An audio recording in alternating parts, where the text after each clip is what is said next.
Hi, this is Dan Watanabe, and welcome to today's episode of Industry Insiders.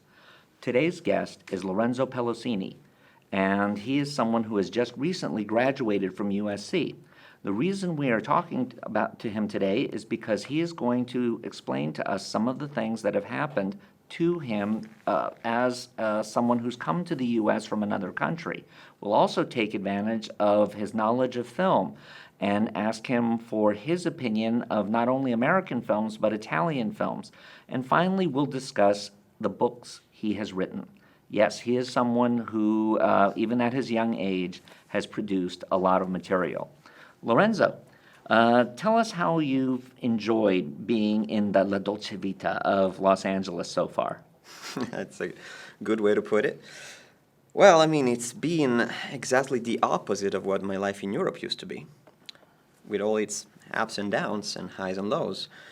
I guess we could summarize it with the fact that I've been going to a lot of premieres.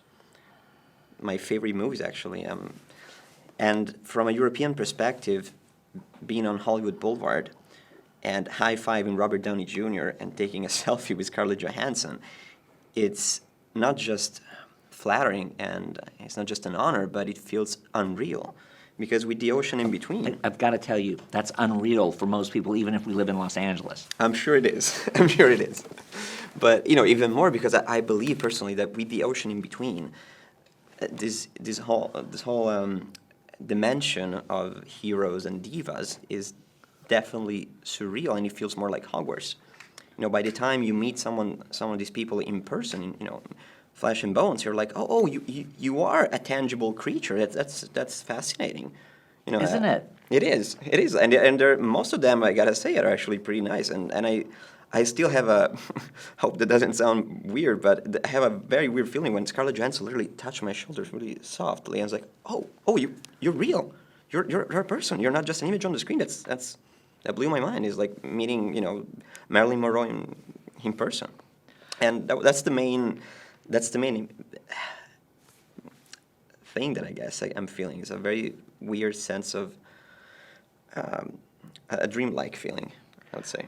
Now, just because we have a lot of students who have not been out of the country, and so they're very used to the way that Americans view movies. Can you tell us, from your perspective, what the difference is between going to a theater and seeing a movie in Italy versus the same here?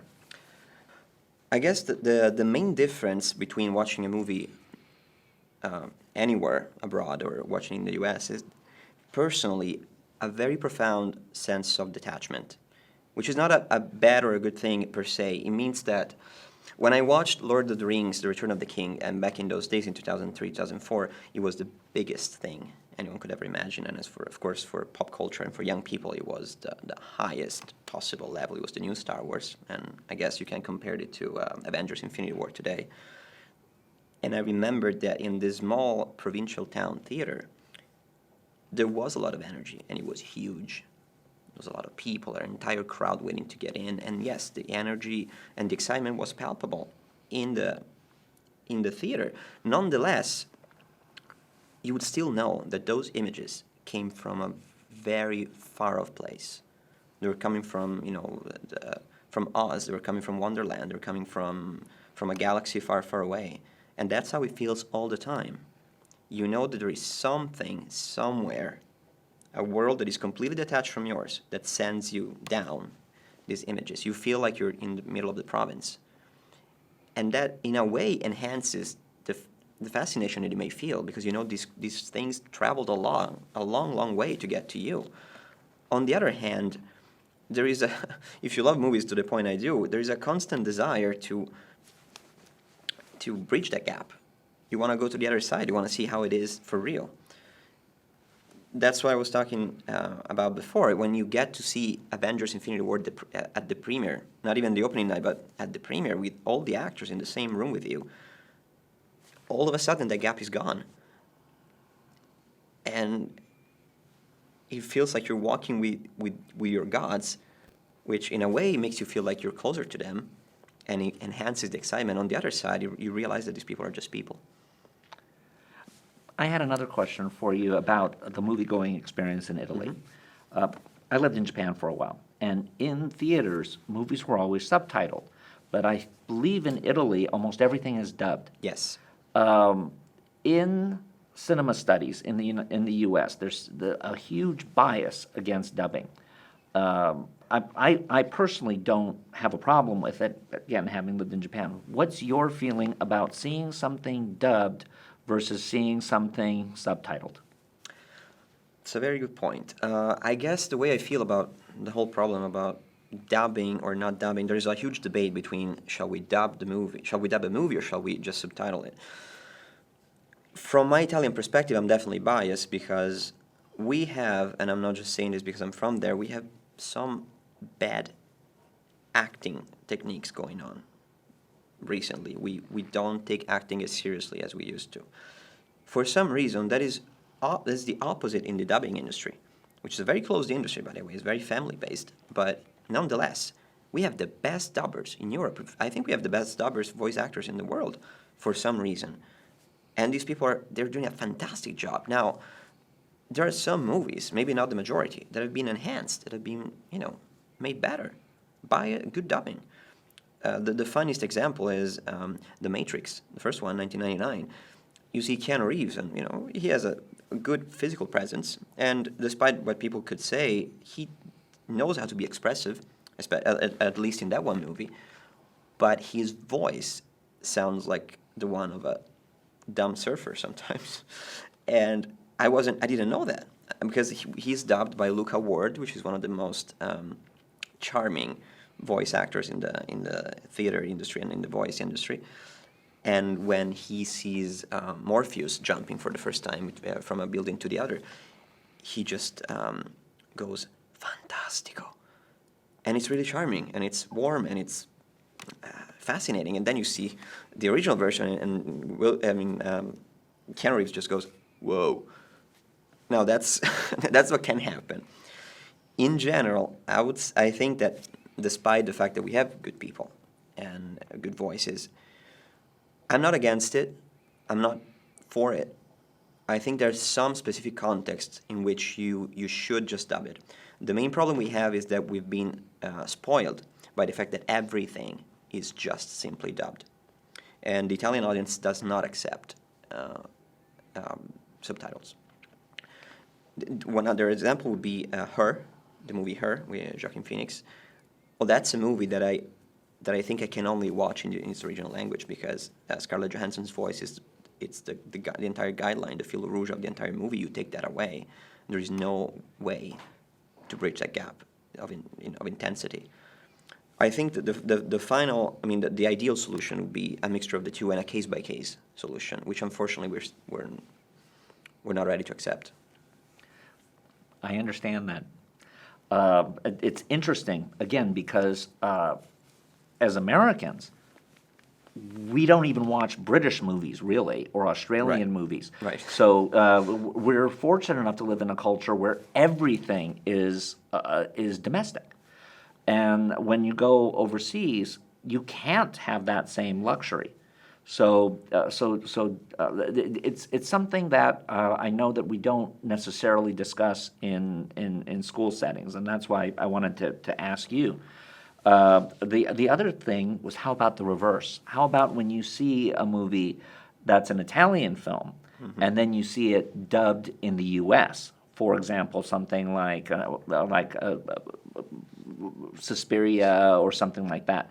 What do you feel when you see something that you've seen in its original language now dubbed in English? So that's a very good point. I haven't seen a lot of them. I haven't seen Suspiria dubbed. I have seen La Vita è Bella by Roberto Benigni, Life is Beautiful, where Benigni dubs himself in English with his willingly horrible accent, which makes me feel way better about my own Super Mario thing going on. That is, it just feels wrong, honestly, because specifically in that movie, and as in many others, there are nuances related to Rome, for Dario Argento movies most of the times, and there are nuances related to Florence or the Florence area for Roberto Benigni. And in general, there is a sort of authenticity that comes out of it, and it gets lost not just for not just because of the dubbing in itself, but I don't think that dubbing in the U.S. is something that is done on a regular basis. Henceforth, it comes out as very cold. It comes out as very on the spot. We're just trying to recite the lines as they are, and you just lose the soul, which doesn't have to happen necessarily. There are many cases in which Italian voice actors, not all the time, but most of the time, they know personally the actor. There's like the voice for George Clooney. They're actually friends. Or Woody Allen, the person that used to dub him, now he passed away, but they used to be, intimate friends.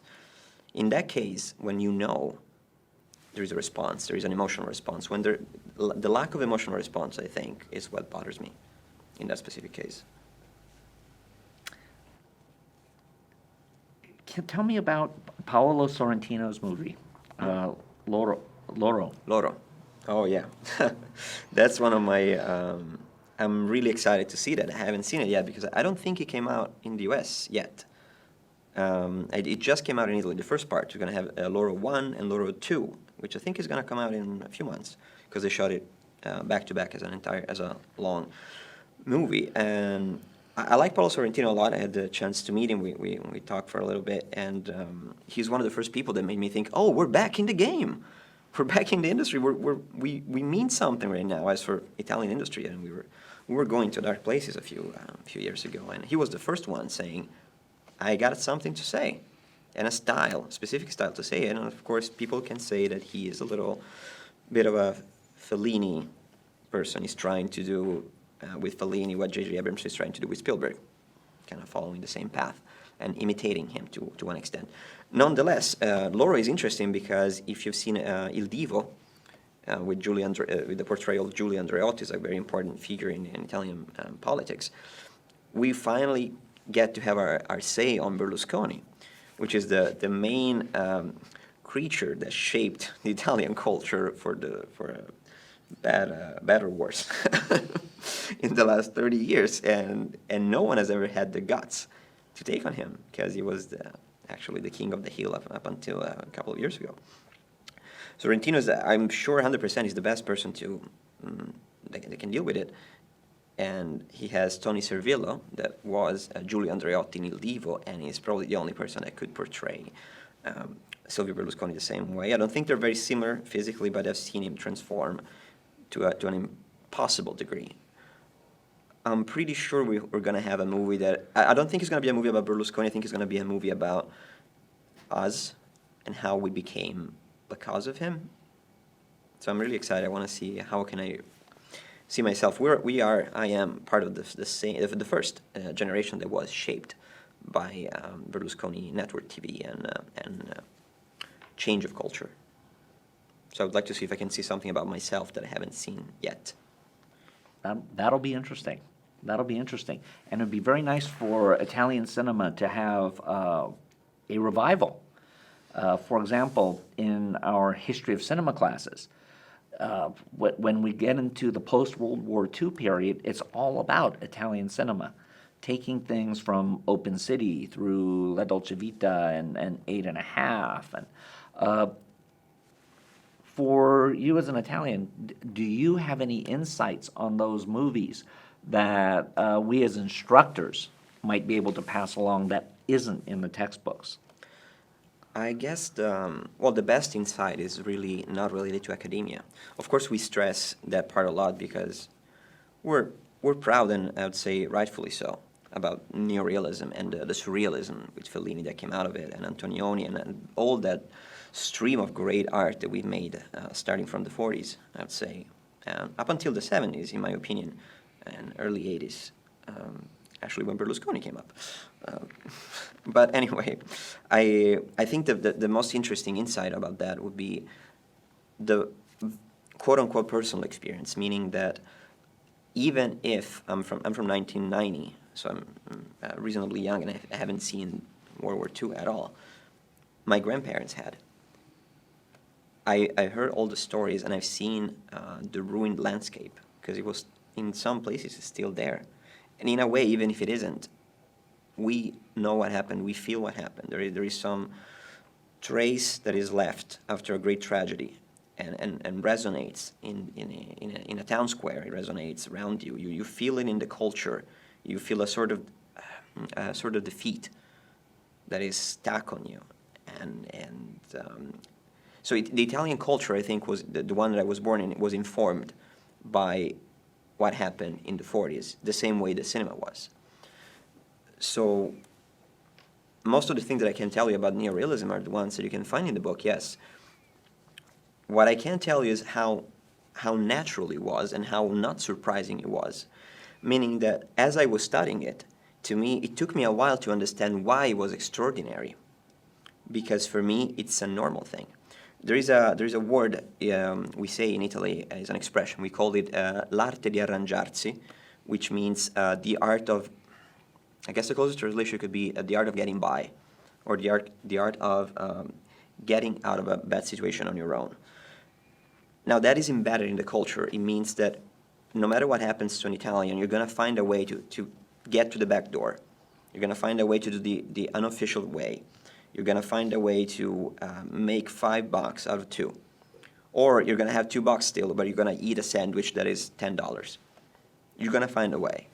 And it's going to be through friendship, it's going to be through family, and that's why we're good at mafia, really. But before getting to that extent, the mafia comes out of this very instinctual cultural, instinct, ability that we have, and that is exactly what created neorealism. Now, the greatness of neorealism, I think, comes from, we're used to survive when something horrible happens to us. And culturally speaking, in the ancient days, centuries ago, we used to be the winners and the rulers. Then something happened, and we realized that we're not warriors anymore. And up to 500 years ago, we realized that we were good with money and that we were good with arts. And by the kingdom of Lorenzo de' Medici in Florence, Lorenzo de' Medici, actually, although now I'm pronouncing it in the American way, de' Medici, but when he came about, we realized that art was our thing. And up to that point, we were always able to survive something tragic when we were defeated, militarily speaking, or in any other sort of context. But neorealism was one of the best moments in history, one of the greatest, even if we consider the ancient history as well, when not only we managed to survive a tragic event, which in this case was World War II, and a very, very sad decision we made in between on World War II to ally ourselves with the Nazi, which is something that the world forgets because I guess we look too nice, but we used to be pretty mean. So when we were into that, and when the Allies saved us, there was such a horrible sense of defeat, of military defeat, and not only we were able to survive, we created an identity out of that misery. That identity didn't just manage to save our soul, it made it shine like never before. Not from a lot of money, like in the Lorenzo de' Medici time, where the mecenati was literally just giving money to the artists to make themselves free. The neorealism was the very opposite. We have no money, we have no sets, we have no industry, nothing left. The only thing we have is the ruined landscape that war left us with, and the streets, and real people from the street. And that's what the genius is. But again, it took me a while to understand how surprisingly it was and how magical that was, because I was born in a culture in which we don't have toys, so you make a toy out of,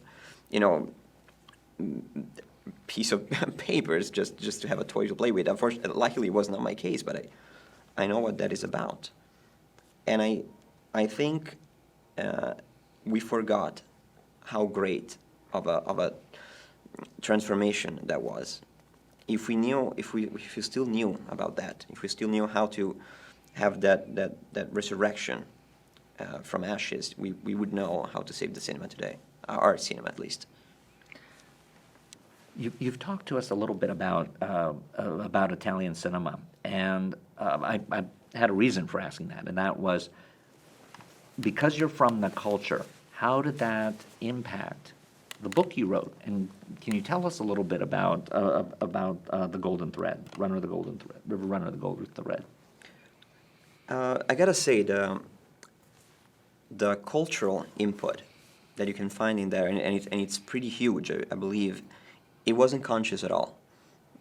Because I think I personally believe it may be a little pretentious to start from a cultural point of view, unless you're writing an essay, of course. But from a novel point of view, I never wanted to start like I want to portray my culture. I think it would be pretentious of me, especially at a young age. What I do, it comes from I'm gonna say a need of saying something personal. I may have a trauma that I want to express, whether I know it or not. Nonetheless, as you go, you realize that, as it always happens, parts of the person that you are informed on their own by the culture you live in. Not every part of the culture, but definitely some of it. And the most interesting part is I was born in a culture that has a lot of native products. And these native products can be fashion industry. They can be soccer. There is a lot of soccer in Italy. Too much for my taste, personally. And to the point that you actually refuse it if you have more of a, I don't want to sound pretentious, but intellectual mentality. And there is, of course, food, and there is, of course, family. Those are the main points that we stress in our own culture. Then again, our film market and our pop culture market is made of, well, it was made of 60% by American products. And that was the early 2000s. I think now we're on the 80%. Mostly, the movies that people want to see, and that people are gonna, crowd the cinema for. Those are all American products.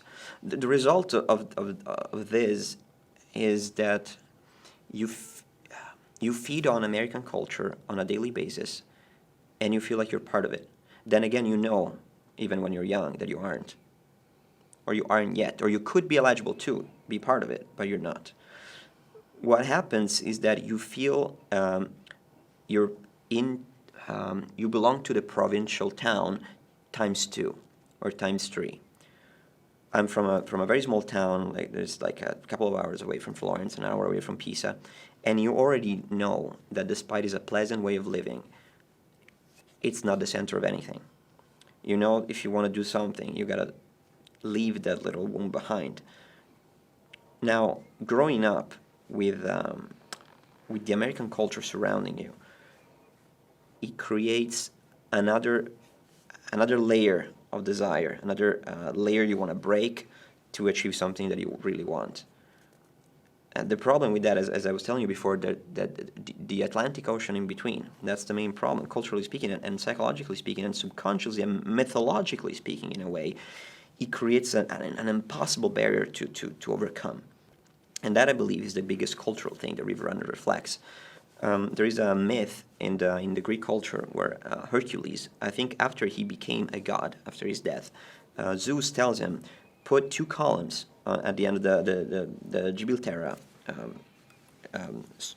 Stretto, we call it in Italian. I forgot the English word for it. Yep. The Straits of Gibraltar. The Straits of Gibraltar, and those are going to be the limit before which men and women have to stop. Because beyond that point, there is just a sea of monsters. And at that time, it was reasonable to believe that the Atlantic Ocean was just a never-ending thing, or it was, it would have ended at the edge of the earth. Point being, men were not supposed to go beyond that. Now, in a way, living and growing up in the Mediterranean Sea, you still feel like that. It's not a myth anymore, and of course, geographical notions will tell you that unless you're a flat earther, that there is something at the other side. Still, despite Columbus' efforts, you still feel like you shouldn't. And that's the other thing. And I think it's a cultural thing that is very specific to Italy, an Italian way of living. Because you're not supposed to leave your mommy. You're not supposed to leave your family. You're not supposed to leave your hometown. It's a betrayal. And on top of that, there's a very, I think, universal thing, as Joyce would say. The particular contains the universal. And I like to think, I'm no James Joyce at all, but I like to think that, in a way, writing about my own little Dublin, you talk about something that is a universal experience, and in this case is how hard it is to even think that your next home, or the true home where you're supposed to grow up in, is somewhere that is not the provincial town you were given at the beginning. And what is the energy that is going to pull you out of it? So, has the book been translated into English? It has, very recently. Not by me directly, because I thought I wasn't up for the challenge. I revised it, and I'm still revising it because I'm a perfectionist and I'm very insecure about it. So I reread it and rewrote it like 3 times, and I'm still not completely satisfied with it. And we're looking for a publisher right now. We're looking for an English publisher, possibly an American one, to see if we can find a different audience in the U.S. In terms of the publishing industry, what are some of the differences that you've seen between the Italian publishing industry and the American publishing industry? Well, the difference between the two industries, as for publishing, I think, overseas is the same problem that we have about everything else, which is everything is really closed. Everything is really family-based. Everything is really hard to reach, which I'm sure it's real everywhere if we're talking a specific high level of publishing or movie industry or any type of those environments. The problem with Italy is that if you hear someone talking about Hollywood industry or the publishing industry in the U.S., an Italian, a European person will tell you, "Oh, don't go there. They will chew you up, exploit you, and spit you out." It may be true as far as I know, because I've been here for only 3.5 years. In Italy, they don't even bother chewing you. They don't care about eating you at all. They don't even want to bother with exploiting you. They're just going to leave you out of the door. And the answer that you get sometimes, and it's pretty frank, honestly, is, look, we don't want young people. We don't care. I've been hearing that even just, I was trying to be a camera guy for a network TV. And then I was trying to pitch my own scripts with me and with an old coworker of mine, Raffaele Rispoli, who unfortunately passed away. And we were trying to put a step in the industry. And we're saying, like, we had an experience. We would like to start from somewhere. And the constant frank answer was, go away. We don't have room for you guys. And the reason was, there is a handful of people that is a little older than we are, and there is a constant fear of losing what they may have achieved. And instead of thinking, I may, even egotistically speaking, I may exploit someone that is young, to make me shine again, and maybe being a mentor to these people and bask in their glory. No, they don't even want to bother with that. On the other hand, I believe that even from an egotistical purpose point of view, the American industry, as for movies and as for publishing, there are open doors pretty much everywhere. I think they're very hard to achieve. I think they're really hard to even knock at. But someone is going to open that door, and someone is going to answer to you knocking. And they're going to ask. They're going to tell you something at least. They're going to take a look at you and decide, are you worth the time or not? I think that's the main difference. And once again, it's a very cultural difference, and it's a very universal difference that defines two different forms of mentality. One is, I could do more, but I don't want to bother with it. And the other one, for the better or worse, is, I want to move an extra step and see what I can get out of this, either for me or for someone else, or for both.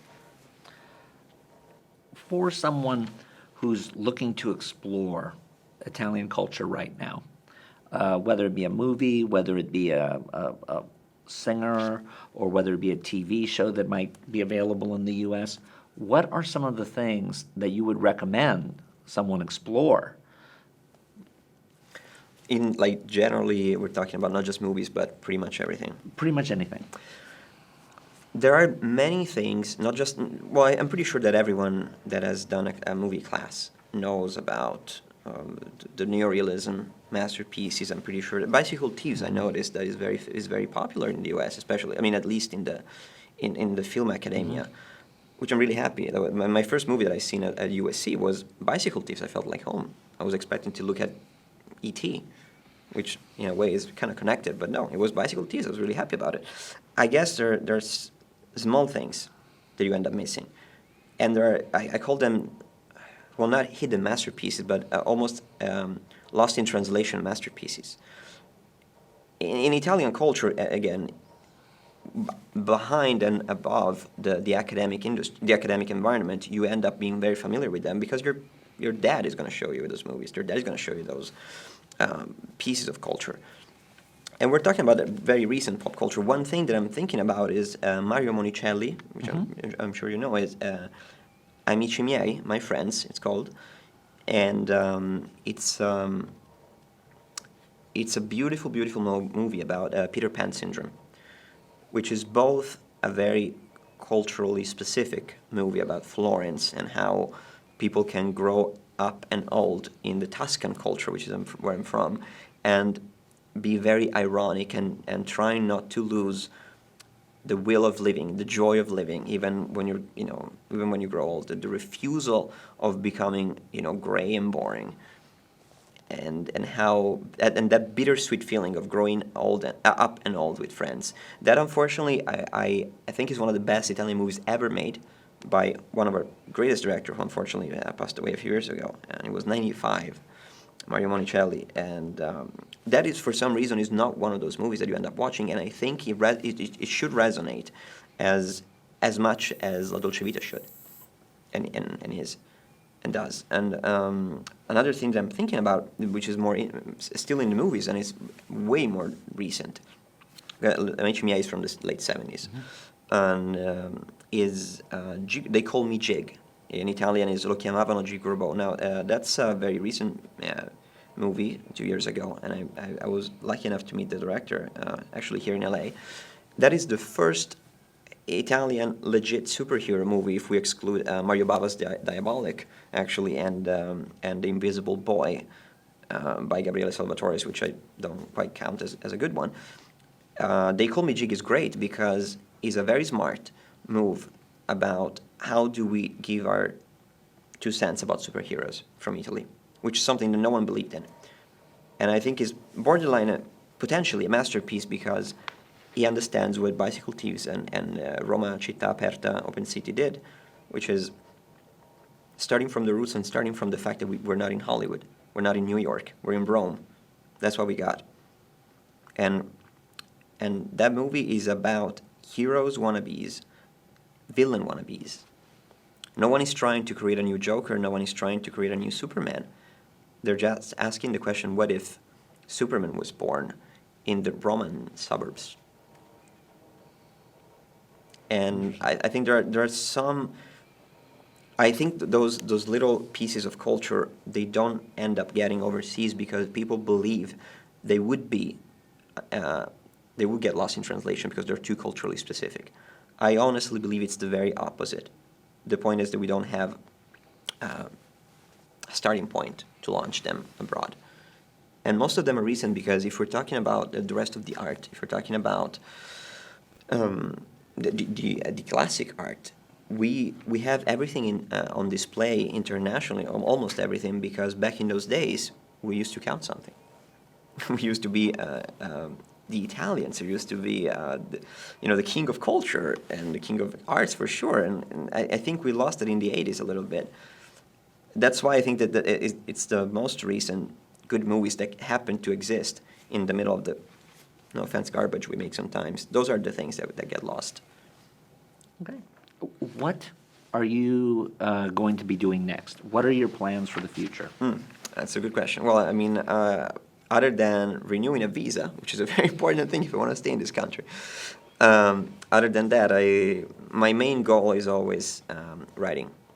Doesn't really matter where it starts, doesn't really matter if it's novels or screenplays, but aside from a career, is that little thing that I can't stop doing, otherwise I would have to go to a psychiatrist 24/7. And specifically, I'm writing a feature for one of the studios that I'm working for, which I shouldn't talk about. And there is another feature that I'm working on with another person on my own. And then, of course, the thing that is closest to my heart is I feel very responsible for the River Runner potential franchise.